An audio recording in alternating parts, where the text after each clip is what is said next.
இல்லையா? அதுதான் தமிழகத்தில் வந்து சாதிக்காக, சாதி திமிருக்காக, இந்த சாதி கேவலத்துக்காக நடக்கிற கொலைகள் அப்படின்றது வந்து ஏதோ இன்னைக்கு நடக்கிறதா இங்கே இல்லை, தொடர்ந்து இது இங்கே நடந்துகிட்டே தான் இருக்குது.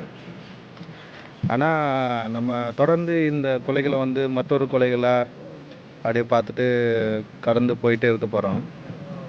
அதுதான் இந்த கொலையிலையும் நடக்க போகுது, எனக்கு தெரியும். ஏன்னா இங்கே எல்லாருமே அடிப்படையில் ஏதோ ஒரு சாதியிலேருந்து வந்திருக்கிறோம். அப்படி இருக்கிறப்போ வந்து இங்கே வந்து இப்போது சமீபத்தில் இங்கே ஒரு 10 நாட்களுக்குள்ளேயே வந்து சாதி ரீதியான படுகொலைகள் அதிகமாக நிகழ்ந்துட்டுருக்கு தமிழகம் முழுக்க. அதுவும் இந்த படுகொலை வந்து பார்த்திங்கன்னா ரொம்ப கொடூரமாக இருக்குது. அதாவது என்ன சொல்கிறது, சிந்திக்கவே வந்து தடை ஏற்படுற அளவுக்கு வந்து மன அழுத்தத்தை தரக்கூடிய அளவுக்கு இந்த படுகொலை வந்து இருக்குது. ஆனால் இந்த படுகொலைகள் தொடர்ந்து இங்கே தமிழகத்தில் நடந்துட்டு தான் இருக்கும். ஏன்னா நம்ம எல்லாரும் சாதி வெறி பிடித்த ஆட்களை தான் இருக்கிறோம்.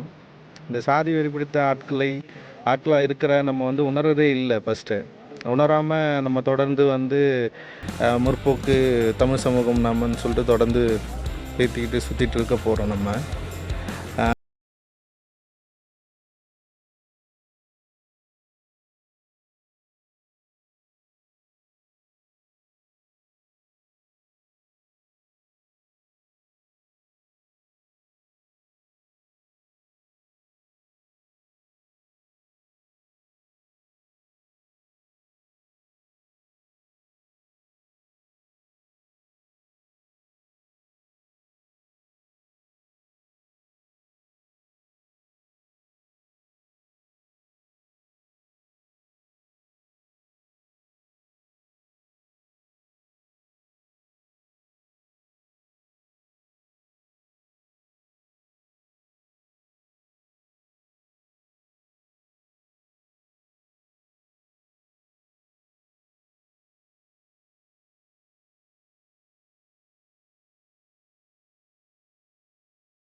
இல்லாமல் இருந்தால் இது ஒரு மோசமான இடத்துக்கு போய் சேரும்.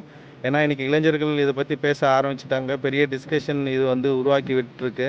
இந்த படுகொலைக்கு நியாயம் கிடைக்காம நிச்சயமாக நாங்கள் தீர மாட்டோம், நியாயத்தை நோக்கி நகர்வோம் அப்படின்னு நான் கேட்டுக்கிறேன்.